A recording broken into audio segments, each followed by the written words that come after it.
اب دو چیزیں اس میں دو لوگوں نے کہیں، میں آپ کو یہ بھی سناتا ہوں کہ جب پیٹرول سستا کیا عمران خان صاحب کی حکومت نے تو اس وقت یہ کیا کہتے تھے، لیکن احسن اقبال صاحب نے ہیں تو پروفیسر صاحب ہیں، پروفیسر صاحب نے کہا کہ جناب بڑی زیادتی ہو گئی. شاید خاقان بھائی صاحب نے کہا کبھی پیٹرول نہیں گیا، کیونکہ پیٹرول پہلے جب امپورٹ ہوتا تھا تو 100 روپے 105 روپے پیٹرول امپورٹ ہوتا تھا، اس وجہ سے اس کی ایک سرٹن پرائس تھی.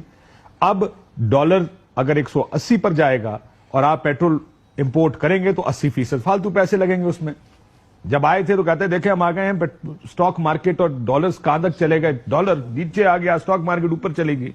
سڈنلی پچھلے 2-3 دن میں سٹاک مارکیٹ نیچے آ گئی، ڈالر پھر سے اوپر چلا گیا، آج پھر 1.5-2 روپے بڑھا، کل 1 روپے 80-90 پیسے، یعنی 4-5 روپے ڈالر مزید بڑھ گیا ہے. کیا یہ IMF سے مذاکرات کے لیے کیا جا رہا ہے؟ لیکن جب وہ پیٹرول کی قیمتیں کم کی پھر کیا کہتے تھے وہ بھی سن لیں. فیبری میں پیٹرول پرائسز 10 روپے گرا دی اور ساتھ میں اعلان کیا کہ اگلے 4 مہینے تک پیٹرول پرائسز نہیں بڑھاؤں گا. ایک ایسی چیز جو